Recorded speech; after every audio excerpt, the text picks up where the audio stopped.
In June 2018, Imogen Owen, a 33-year-old architect from Denver, set out on a solo hike in the San Juan Mountains of Colorado. She planned to hike part of the Colorado Trail and return in 5 days.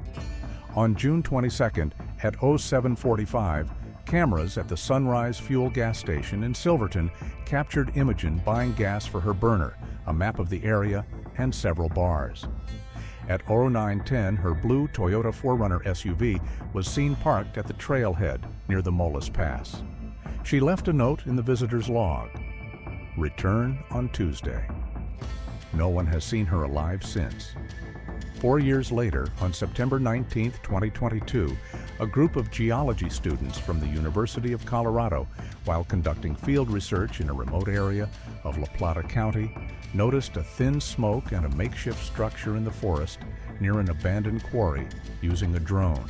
When the county sheriff arrived, an emaciated woman with a pale face and unnaturally stretched lips stood in the doorway of the hut. She did not respond to the call, only repeated one phrase: "He is building a temple. We are the foundation." Fingerprint identification confirmed that the woman was Imogen Owen, who had gone missing 4 years earlier. In the early days of summer 2018, the town of Silverton, usually quiet and sleepy after the ski season, began to prepare for the influx of tourists. Among them was Imogen Owen, a 33-year-old architect from Denver. A few days before her departure, she wrote to her sister that she wanted to clear my head of city noise and finally hike the part of the Colorado Trail she had been dreaming of since her university days. She chose a section near Silverton, the highest, wildest, and, in her words, least touched by civilization. According to the owner of the Prospector's Lodge, where Imogen stayed the night before the hike, she looked confident and well prepared. She had a new backpack, a mountaineering GPS, a map of the area, and a satellite phone to communicate in areas without coverage. "She didn't look like an amateur," he said in his testimony, "someone who knew what she was doing." That evening, she ordered dinner at a local coffee shop, Miner's Rest, and had a long conversation with the barista about the old mining routes. The barista recalled that she was interested in the road to Anderson Peak and wrote something down in a notebook. The next morning, June 22, she left Silverton around 7 a.m. At the Sunrise Fuel station, she purchased gas for her burner, energy bars, and a bottle of water. A camera near the cash register captured her paying cash, smiling at the clerk, and walking toward her car. An hour and a half later, her Toyota 4Runner was found parked at the trailhead near Molasses Pass. The visitor log below her signature read, "Return Tuesday." According to weather reports, the weather was clear and hot that week. Tour groups in the Anderson Peak area did not report any emergencies. Only one couple from New Mexico mentioned in an interview with police that they heard a scream that could have been a human on Sunday night, but then thought it was a fox or cougar. When Imogen didn't get in touch on the day in question, her sister initially assumed it was a weather delay or a technical malfunction. The next morning, after receiving no signal, she called the San Juan County Sheriff's Department. The missing person report came in at 8:45 a.m. 2 hours later, an official search operation was launched. It involved local rescuers, volunteers, and 3 dog handlers. A helicopter flew over the area from Mullis Pass to the old quarry to the west, but found no trace of the man. According to one of the rescuers, the dogs picked up a trail near the parking lot and followed it to a rocky area about a mile off the road. There, the smell disappeared. Excavations yielded nothing, only a few old metal fragments, possibly from hiking equipment. On the 4th day of the search, thunderstorms began. Streams of water washed away fresh tracks, making further work impossible. The sheriff's report stated that no visible signs of a struggle, fall, or blood were found. Her belongings remained in the car, her wallet, phone, and documents. Everything looked as if she had simply walked down the path and disappeared. The official version sounded restrained at first, a possible accident. However, There were rumors among the rescuers about the possibility of an outsider's interference. One of them later told reporters that they had seen an old truck left on the side of the road nearby, although the owner was never identified. The police found no evidence of a crime, and the case gradually lost its priority.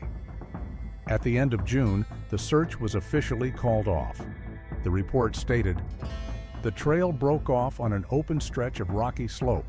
The subject's location is unknown." Imogen Owen's name was added to the Colorado Missing Persons Registry. Her sister continued her own search for several months, posting signs on the roads between Silverton and Durango, but to no avail. So the disappearance, which at first seemed like a typical story of a bad hike, turned into one of the most mysterious cases in the San Juan Mountains. No witnesses, no explanation, not even a hint of where the woman who left behind only a short message could have gone. The weather is perfect. Be in touch in 4 days. Don't worry.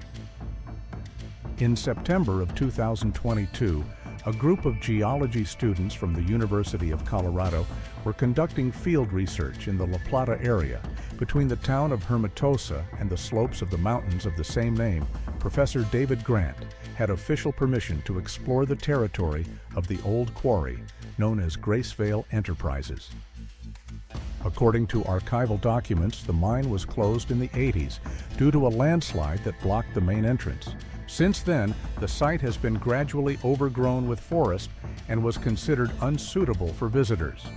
The students were tasked with creating an updated geological map of the area, including using drones and laser scanning. According to the official report, the team arrived at the site on September 19th around noon. The weather was dry with little wind. The area consisted of several levels, an abandoned mine overgrown with aspen, and an area with destroyed buildings where equipment once stood. It was there that one of the students, Ethan Moore, launched a drone to survey the slopes. A few minutes later, he noticed a heat spot on the screen that was different from the temperature of the surrounding rocks. At first, he thought it was an animal, but as the drone approached, the camera captured a thin streak of smoke rising from the trees. The footage showed a small structure made of fragments of boards, tarpaulins, and metal sheets. It stood in a gorge, hidden between boulders and spruce branches. One of the students said that it looked like a hunting shelter or an old gatehouse. The professor ordered them to check the coordinates to make sure it wasn't part of a former mine site. A few minutes later, the drone's camera captured something that silenced everyone. A face appeared in the window. The official police report states that Ethan immediately stopped the recording and turned to the teacher. Grant decided not to approach the place, but reported the discovery to the La Plata County Sheriff. Until law enforcement arrived, the group remained within the camp, observing the cabin from a safe distance. According to them, the smoke continued for about half an hour, then stopped. They did not see any movement. At 16:22, 2 patrol cars and a rescuer with a search dog arrived at the scene. The sheriff's body camera footage shows them slowly climbing the trail, making their way through the dense undergrowth. The door of the hut was made of several boards held together with wire.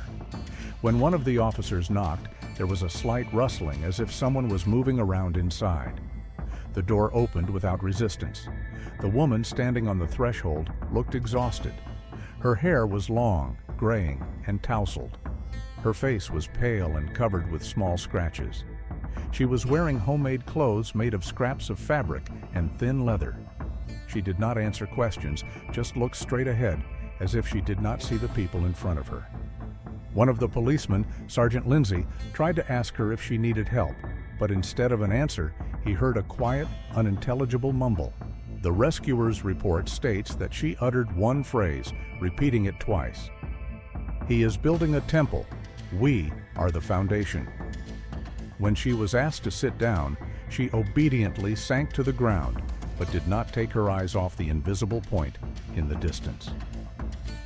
Inside the hut, they found several primitive objects: a tin can converted into a burner, a stone knife, a bowl of dried berries, and a pile of dirty rags that served as a bed. On the wall was a crudely made wooden cross tied with rope. Next to it were strange drawings made with charcoal, circles, triangles, and sketchy human figures. After examination, doctors recorded severe exhaustion, dehydration, and numerous old scars.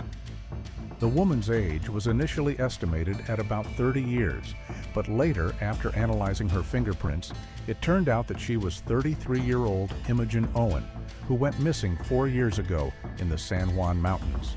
No documents or personal belongings were found in the hut. Only a few homemade tools and a wooden box with pebbles stacked by color.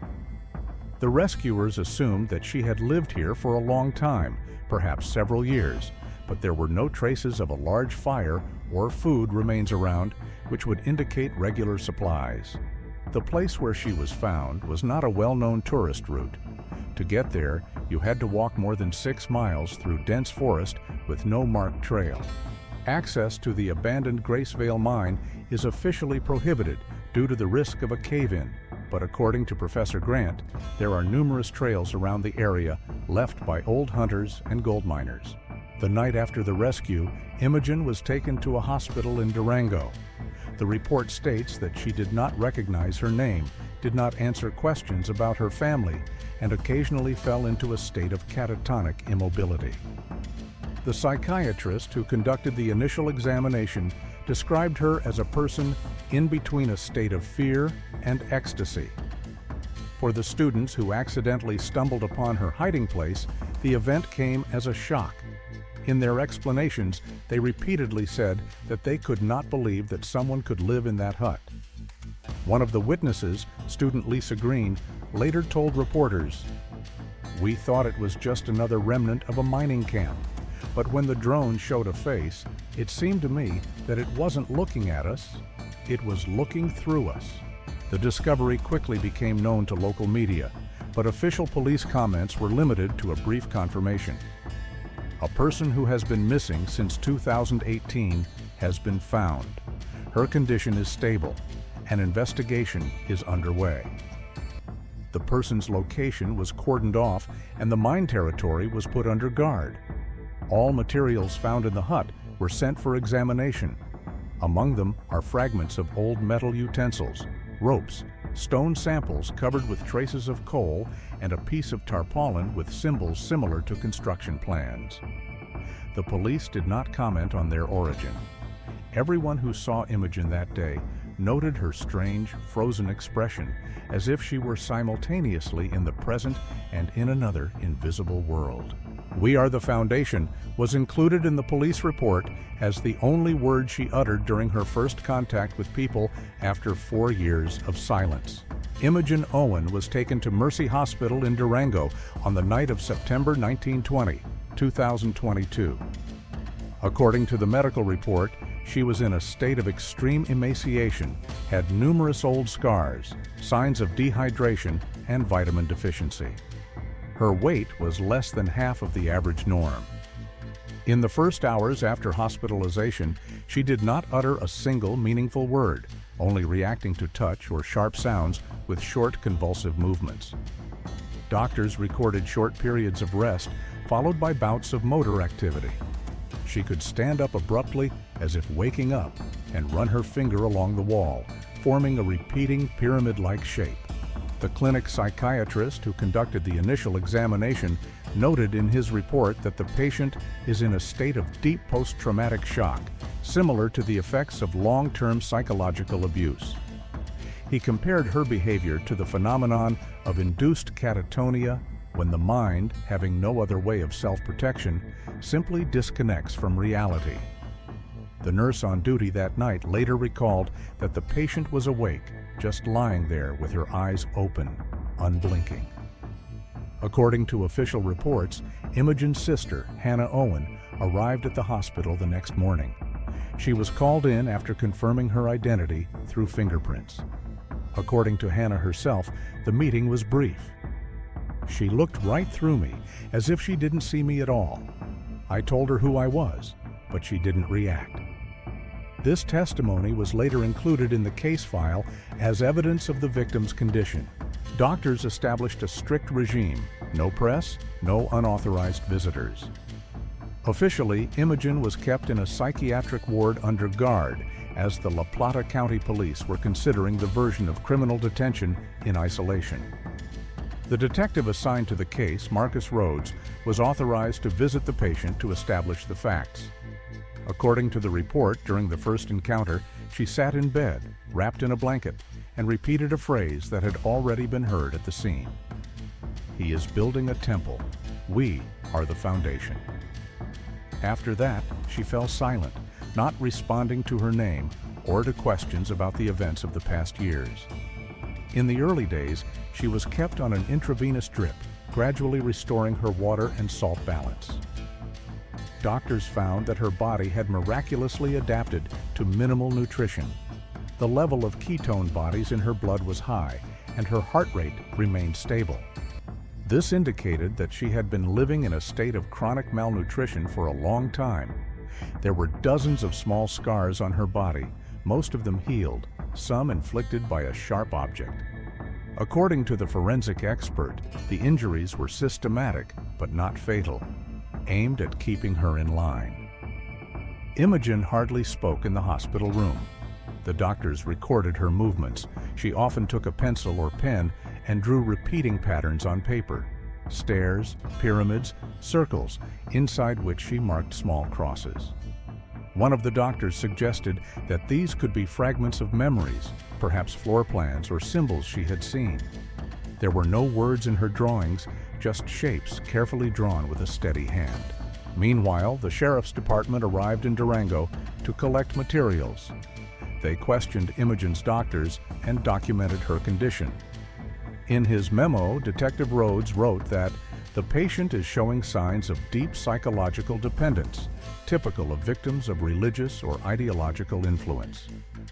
His suspicion that the story was not an accident, but a long-term detention for the purpose of subjugation, became the working version of the investigation. On the same day, the forensic team began examining samples recovered from the hut. The reports indicate that the items included a homemade stone knife, a rope made of wild vine fibers, pieces of sooty cloth, and a wooden box buried under a boulder about 20 yards from the entrance. Inside were smooth polished stones of various colors and small animal bones arranged by size. All of the items had traces of touch, but the fingerprints were Imogen's alone. No one else was reported to have been at the site. The detective suggested that the box might have had ritual significance. In his memo, he wrote, "The arrangement of the items and their systematic nature indicate a purposeful action. This is not just a collection of small things for everyday life, but an act with symbolic meaning." Imogen's sister remained nearby, but had no contact with her. In an interview with a local TV channel, she said that she saw only a shadow of the person she once knew. After that, the press focused on the medical side of the story, publishing headlines such as "Woman who disappeared in mountains found alive after 4 years of silence." Official documents do not record emotions, but the records of the doctors on duty show that at night, Imogen was restless, often sitting in the dark, touching the wall with her fingers as if she could feel its structure. The nurses said that she repeated the same movement several times, palm down, as if smoothing something out. She had a frozen expression on her face, which experts called a somatized smile, typical of people who have experienced prolonged physical or mental abuse. A few days after her hospitalization, doctors noticed a slight improvement. Imogen began to follow people entering the room with her eyes. She didn't speak, but when asked to draw what she remembered, the same shape reappeared, a pyramid with a short line under it, like a base. One of the specialists noted, "She hasn't lost control of her motor skills. Her movements are precise and balanced. This is not madness. This is something deliberate." Meanwhile, investigators were preparing to re-examine the area where she was found. Detective Rhodes insisted that the hut could have been just part of a larger shelter system or settlement. He demanded a second search of the surrounding area, especially the area at the foot of the cliff, where rescuers said the ground was unnaturally compacted, as if it had been recently dug up. While these preparations were underway, the hospital corridor remained silent. Imogen did not speak, did not recognize her relatives, and did not ask for anything. In that week's medical notes, there is a short line written in the hand of the night nurse. Patient smiles when she hears the word construction. Okay, here is a shortened version of Chapter 4, edited to a documentary length and style consistent with the previous parts. Length 2980 characters with spaces. In early October 2022, Detective Marcus Rhodes returned to Silverton, the small mountain town where Imogen Owen was last seen alive. The case of her disappearance, which had been in the archives for 4 years, was officially reopened. In the fall, Silverton looked abandoned. Closed coffee shops, empty storefronts, traces of the first snow. At the San Juan Outfitters, a hiking gear store, Rhodes asked the owner, Edgar Trill, who remembered Imogen. He kept a sales log and said that the woman was served by his young employee, a quiet man named Elijah. He helped tourists with routes and knew the local trails well. Shortly after Imogen's disappearance, he suddenly quit his job. A query in the registry confirmed Elijah Stone, 30 years old, lived in Silverton until the summer of 2018, after which he disappeared without a trace. Rhodes added a brief note to the report. Possible connection. Meanwhile, the geologists who accidentally stumbled upon Imogen handed over drone footage to the police. In the photos, the detective noticed details that had not been recorded before. Several dark holes on the northern slope of the quarry, evenly spaced in the rock, and a rectangular area of soil covered with stones. Geologists believed that these could be artificial caves or a place where someone had lived for a long time. Examination of samples from the hut revealed fingerprints that did not belong to Imogen. A comparison with the database yielded a match: Elijah Stone. This was the first evidence of his presence at the woman's place of detention. Detective Rhodes added to the case. Now it was not only a case of disappearance, but also of unlawful imprisonment. In the hospital, meanwhile, Imogen began to draw complex shapes: triangles, stairs, lines that intersected at an angle. One of the sheets resembled a map of caves. The nurse said that while drawing, she hardly blinked and moved her finger through the air as if to outline a path. When the drawings were compared with geological images, the markings matched the location of the caves. This meant that Imogen knew about them or was nearby. Rhodes then began searching for Stone. His name did not appear in any database. The last trace was a rental of a small house on the outskirts of Silverton. The landlord recalled that the tenant had paid the rent in advance and left, leaving only a broken compass and an old tent frame. Combined with the new data, this created a clear picture.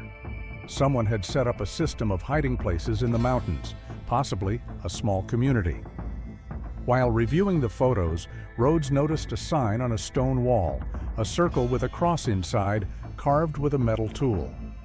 The expert determined that the symbol had been painted several years ago, and the groove showed traces of a mixture of soot and grease, a primitive paint.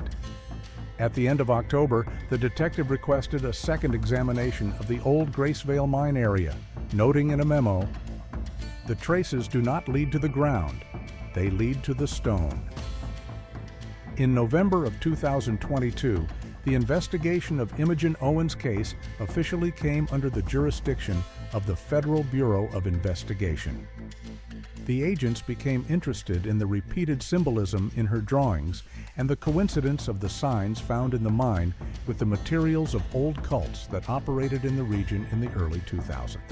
They formed a joint team with Detective Marcus Rhodes to investigate the origin of the so-called temple. At the same time, Imogen began to respond to treatment at Mercy Hospital.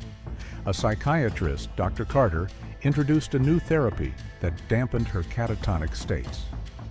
In between blackouts, she uttered fragmentary words that the nurses recorded verbatim. Elijah's brother, the last altar, cross in stone. A new symbol appeared on the sheets, a circle with rays growing out of it, and a pyramid in the center. The doctor, not knowing its meaning, handed over copies of the drawings to the police. The analysis of these images was the first breakthrough. One of the FBI agents recognized a similar sign in an old photograph from the archives of the Silverton Standard, a local newspaper published in the early 2000s. The article was about a small religious community called the Light of the East, founded by a preacher named Caleb Stone. He proclaimed purification through work and the rejection of civilization. The journalist's notes mentioned that his followers were building a sanctuary on the ground, a city that will stand when everything else falls. Archival documents found later in the Montrose Library confirmed that the community disintegrated after Caleb's death in a car accident in 2010. But one of the notes from the funeral ceremony mentioned the preacher's younger brother, Elijah Stone. At the time, he was described only briefly. Shy and silent, always kept to himself. This coincidence was decisive. The FBI officially identified Elijah Stone, a former employee of a tourist shop in Silverton, as the same person mentioned in the Light of the East community materials. Detective Rhodes traveled to Denver, where the FBI office gave him access to closed cases on small Rocky Mountain sects. According to an internal analytical report, Caleb and his followers gathered about 30 people, including the unemployed, ex-prisoners, and people with mental disorders. They lived in campsites, worked on farms, and gradually accumulated money to build a temple of the true. After the founder's death, most of the members dispersed, but a few people, including Elijah, disappeared from sight. Elijah, according to former community members, had a fanatical devotion to his brother. One witness, who agreed to be interviewed anonymously by the FBI, said, "Caleb thought he was a prophet, but Elijah looked at him as a god. He said that his brother would leave him a plan, blueprints for a temple to be completed." The agents checked Stone's financial transactions. It turned out that between 2015 and 2018, he had purchased several large batches of tools, tarps, and food concentrates. Some of the purchases were made through intermediaries in the cities of Montrose and Durango. The deliveries were sent to the Silverton area, but the final recipient could not be identified. The orders were placed under the fictitious name Brother E. This data was consistent with the evidence of the improvised buildings found in the quarry.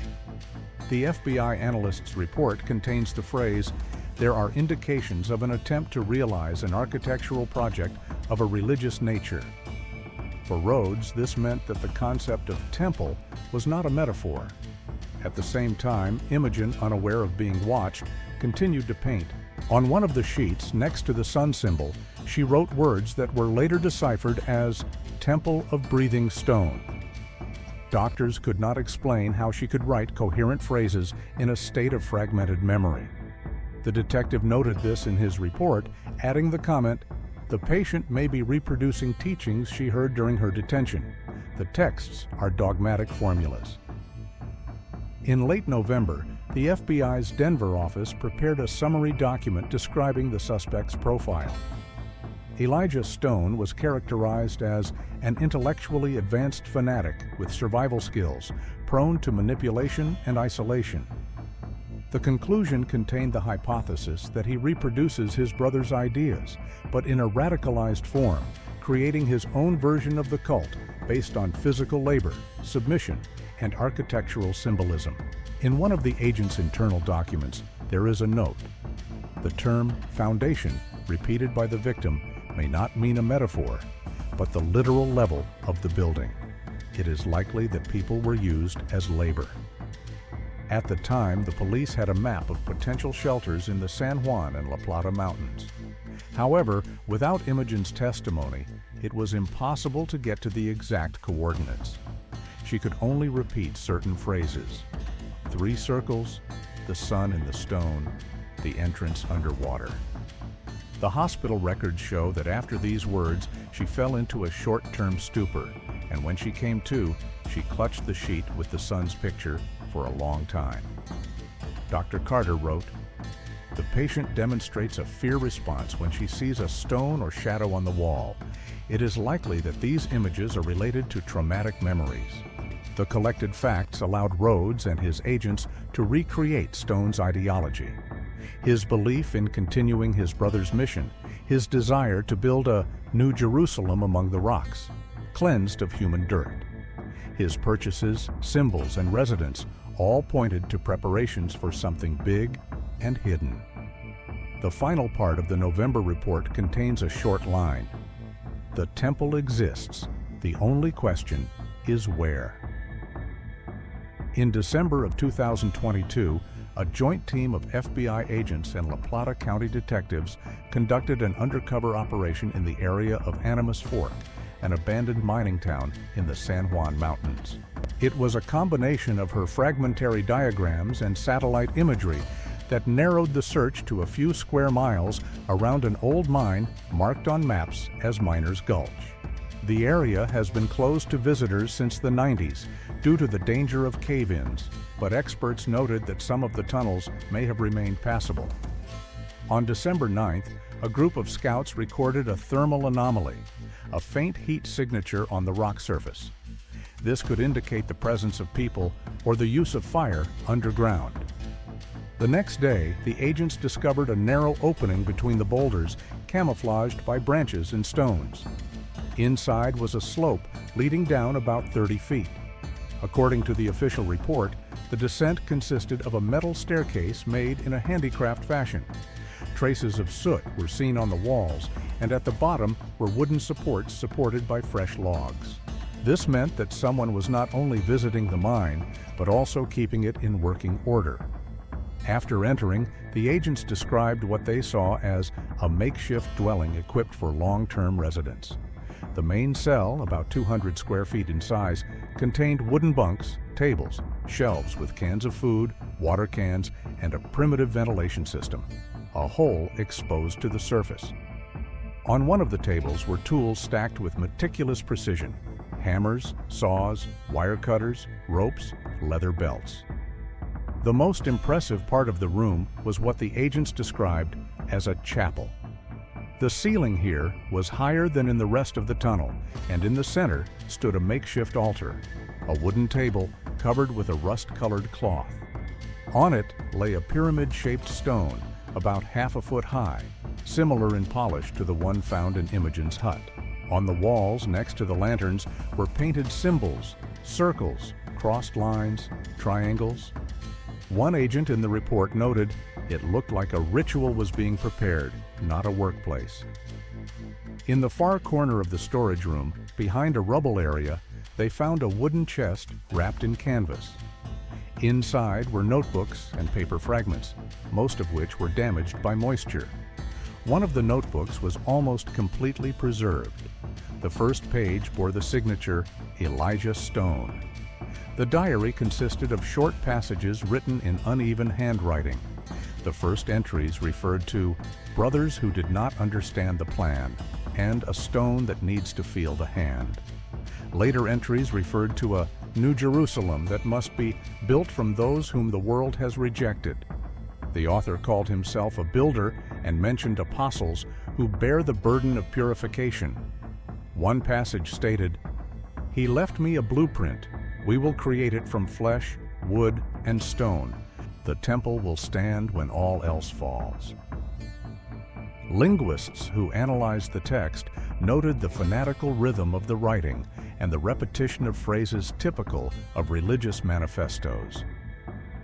Several pages contain drawings, rectangular blocks similar to architectural plans, as well as diagrams that could describe the structure of the building. In the margins, there were marks in the form of the letters I and C, possibly Imogen's initials. In addition to the diary, the agents seized a metal container with documents, old photographs, newspaper clippings, and a copy of an article about the death of Caleb Stone, the founder of the Light of the East sect. All the materials showed that Elijah continued his brother's work, giving it an even more radical form. 5 wooden plaques with engraved names were also found in the chapel. 4 of the names were erased by time, and the 5th clearly read I.O. Experts suggested that the plates could have identified people who he considered to be the foundation stones. Based on this evidence, the FBI concluded that at least several people lived in the underground shelter. This was evidenced by the traces of many pairs of shoes, the remains of dishes, and 2 additional beds. Forensic biological analysis of the tissue samples confirmed the presence of DNA from 2 people who were not identified at the time of the examination. This meant that Imogen was not the only victim. Agents also found old plans of the building drawn on tracing paper. They showed a multi-level structure that resembled a tower. The documents were labeled with the phrases "Level of Atonement," "Stairway of Light," "Foundation of the Elect." In the margins, in red pencil, "The beginning has been made. When the 7 stones become one, the temple will come to life." These inscriptions confirmed what Imogen called the foundation. All the details matched: symbols, geometric patterns, even references to a pyramid. The vault was not just a place of residence, it was an underground headquarters to prepare for a larger project. The last entries in the diary date from around the middle of 2019. In them, Elijah wrote about a betrayal in the heart of one of the apostles and the need for purification through silence. Then the text broke off. On the following pages, there are only dates and some sun symbols. In his report, the head of the operation noted, "The Miners' Gulch mine was used as a shelter and warehouse. However, the site is of secondary importance. The primary location is likely higher in the mountains, outside the range of thermal sensors." Federal agents evacuated all the findings, sealed the entrance, and transferred the materials to a laboratory in Denver. In the official chronicle of the investigation, this day was marked as the first confirmation of the existence of an organized structure headed by a man named Elijah Stone. In early January of 2023, the federal investigation of Elijah Stone entered an active phase. After analyzing his diary and Imogen's drawings, FBI analysts identified a potential search sector for the main camp. It was to be located high in the mountains between Stony Pass and the northern spur that descends to the fictional Moonwell Lake, a place that does not appear on any official map, but was referred to in Stone's writings as the Heart of Water and Stone. The operation was codenamed the Invisible City. The agents were divided into 3 groups: reconnaissance, pursuit, and support. The main focus was on tracking supplies. Through the archives of local warehouses, they found out that in recent months, an unknown person had been buying large quantities of canned food, fuel, and medical supplies, paying in cash. One of the vendors in Durango reported that the buyer arrived in an old dark green truck with a tarpaulin tent and always wore gloves. This detail was noted in the report as characteristic of a person who avoids leaving fingerprints. After 3 weeks of surveillance, the agents located the same truck. It was traveling on an old road leading to a closed mountainous area. On one section of the road, the task force discreetly attached a GPS beacon to the body. The signal was steady for 2 days, then disappeared. Its last coordinate pointed to a remote gorge 6 miles from Stony Pass. That's where the Special Forces agents went. The area was inaccessible: steep slopes, rock piles, deep ravines. At night, the temperature dropped below -10 degrees Celsius. The entrance to the gorge was almost completely blocked by fallen trees, so the group moved on foot. At dawn, they noticed smoke rising above the forest. When the scouts got closer, they saw a view of the settlement with several wooden structures arranged in a semicircle. In the center stood a massive structure, similar to a roofless tower. Its top ended in a stone arch, and the lower part was lined with logs. The agents spotted a dozen wooden tents that looked like cells. Most of the doors had symbols on them: circles, triangles, crosses. Fresh footprints of several people were visible on the ground. The team quietly approached the central building. A man in a dark cloak sat on its doorstep, hands in his lap. He did not move. According to protocol, the senior agent announced the arrest 3 times loudly, but there was no response. As they approached, the man slowly raised his head. It was Elijah Stone. The report says he offered no resistance. His face was calm, his eyes direct. The agents described him as a man with a cold but deliberate confidence. One of the witnesses later said that Stone whispered the phrase, "The foundation is laid. The temple will be built, even without me." These words were entered into the official record. During the search of the territory, 2 people were found, a man and a woman, both in an emaciated state. They were in a small hut near the tower. According to doctors, they had been held for at least 2 years. They called themselves disciples and refused to leave the settlement, believing that the purification is not yet complete. One of them was carrying a wooden plate with an engraved sun sign. Stone himself remained silent during the transportation. According to the agents, he calmly watched everything that was happening, like a spectator, not a participant. In the camp, they found work logs, supply lists, and detailed drawings of the building he called the Renaissance Temple. The documents contained instructions for stonemasonry work and a note. Every stone has a name. The body is the material, and the spirit is the fire that holds the form. Upon inspecting the central tower, the agents found that its interior consisted of several concentric circles connected by narrow passageways. At the bottom was a large stone block set into the ground, shaped like the base of a pyramid. On the surface were carved symbols similar to those Imogen had drawn in the hospital.